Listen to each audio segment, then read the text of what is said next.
This is the ICE 3 Neo, Germany's newest flagship high-speed train, and a quick search on YouTube shows that this train has a lot of fans. I wanted to see for myself what the hype was all about, so given the opportunity, I went for a ride on the ICE 3 Neo to see how it stacked up against the other intercity express trains.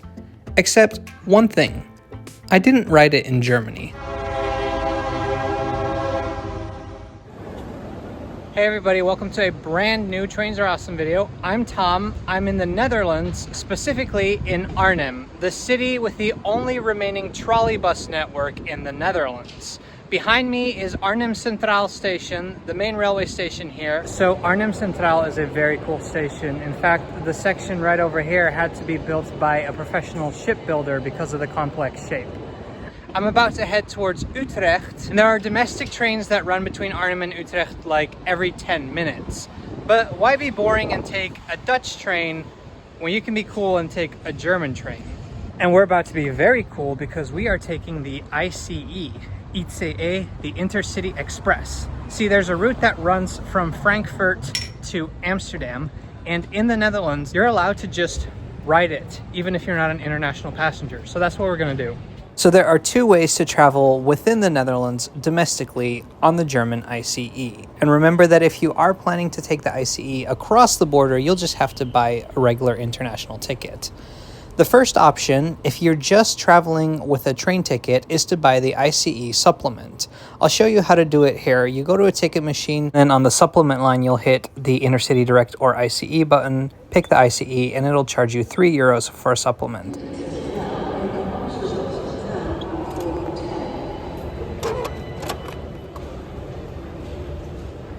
Then all you have to do is tap in with your train ticket and show the supplement if the conductor asks for it. The second option is to have any sort of NS subscription. You could have the NS Flex subscription like I do, a student pass, it doesn't matter. If you have any sort of monthly subscription with NS, you can ride the ICE completely for free. So I've got about a 15-minute wait before the ICE will show up. It's about 5 minutes late, but that's okay, we can do some train spotting. Arnhem is a very important station here in the Netherlands. You can hop on an NS intercity train to almost anywhere in the country, but it's also an important regional terminal, with diesel trains coming from unelectrified lines here in the east of the Netherlands and terminating at Arnhem. And of course, Arnhem Centraal is one of the most important international stations in the Netherlands because of how close it is to Germany. In fact, our ICE train has just crossed the border, but it's a little bit late because it's stuck behind this Nightjet, another international train. The Nightjet is the Austrian sleeper train that has a vast network across Europe. This specific train originated in Zurich and has two more stops in the Netherlands, Utrecht and Amsterdam, to go after Arnhem. And our train should be right behind it.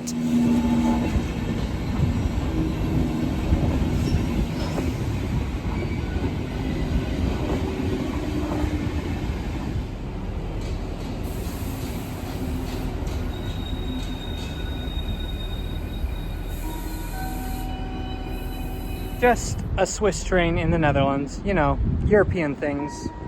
Now you might be wondering, do people actually take the Intercity Express within the Netherlands? Well, I think so. There's a decent crowd that's formed on this platform.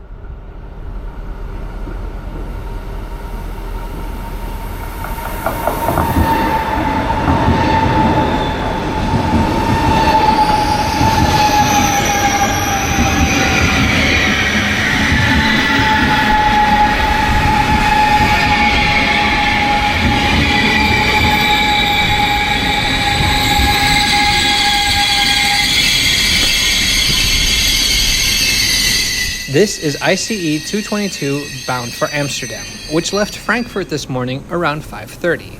I will be riding until Utrecht Centraal, the next station.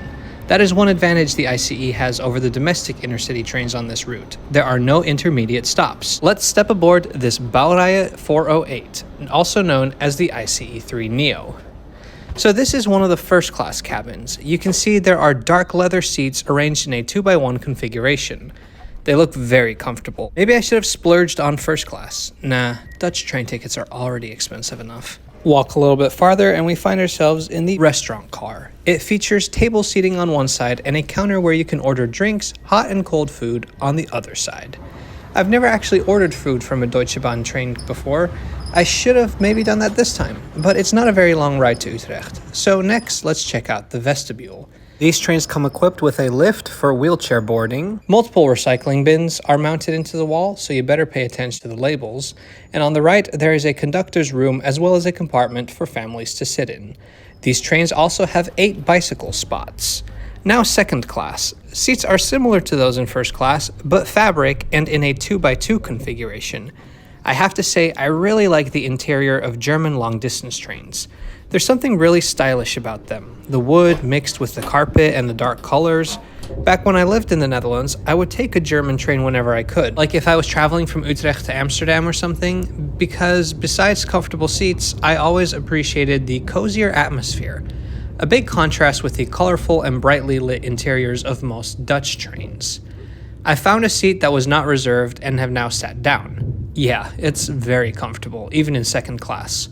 The cushion for me is just right. The seat reclines a little bit, and underneath there is a power socket. Passengers also have access to a table, as well as a coat hook and a phone holder. How modern. The train offers Wi-Fi as well. This is the older interior. Some of these trains have a redesigned inside that is even more stylish. Overall, I'm quite impressed. I don't think my friends are exaggerating when they say it is an excellent high-speed train.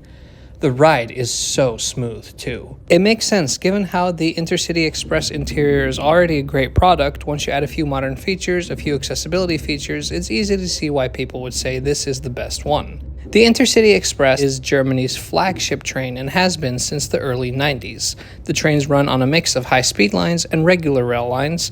Besides running in Germany, they also run internationally as well. For example, these ICE3 Neos run on 2 routes to the Netherlands, one from Amsterdam to Frankfurt and Munich, that's the one we're on, and one from Amsterdam to Berlin. Now, the name ICE3 Neo implies that there have been other Intercity Express trains, and yes, there have been quite a few. The ICE 1, 2, 3, and 4, and a few others. But it's the 3 that I think is most interesting, because while most ICE trains only have one variant, there are actually 4 different kinds of ICE 3. Soon after the original ICE 3 launched in 2000, an international version known as the ICE 3M was also introduced. But these international trains had quite a few issues, especially the electrical work was giving them a lot of problems. So Deutsche Bahn decided to retire these in 2025 and replace them with the ICE 3 Neo that launched in 2022. So the interesting thing about the Neo is not only that it is an ICE 3 that's newer than the ICE 4, but it's also an ICE 3 that replaced an older ICE 3. Let's take a quick look at the accessible toilet on board before we arrive in Utrecht, our final destination for today. This train will run all the way until Amsterdam, one more stop beyond Utrecht, but Utrecht is it for us today.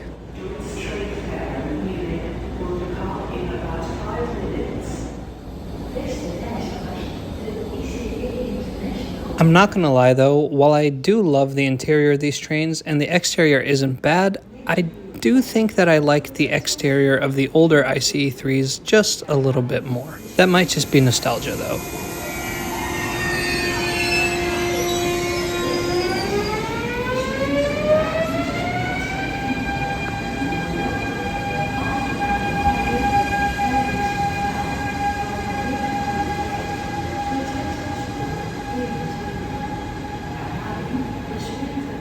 We've arrived at Utrecht Centraal. Located pretty much in the middle of the Netherlands, this station has 16 tracks and sees 230,000 passengers a day, making it the largest and busiest station in the country. Besides trains, the station provides access to the city's tram system as well as a very large urban and regional bus network. Plus, it's connected to a shopping center, and it's just a short walk away from the city center. Utrecht is a beautiful historic city, one that I've noticed has become increasingly popular with tourists recently. Some of its claims to fame include having the world's largest bicycle parking center and the world's busiest bike path. But also, it was the home of the late Dick Bruna, author and illustrator of the beloved Miffy books. Miffy, or Nijntje as we call her in Dutch, even has her own museum here. Seriously, if you find yourself visiting the Netherlands, do yourself a huge favor and don't just see Amsterdam. Whether you go to Leiden, Haarlem, The Hague, Delft, Rotterdam, or Utrecht, there are so many beautiful Dutch cities worth your time. You do yourself an absolute disservice by limiting yourself to just seeing Amsterdam. And taking the train is a great way to get around the country. Now, the best thing to do if you want to learn more about Dutch trains is to subscribe to Trains Are Awesome. Thank you so much for watching today. We'll see you next time.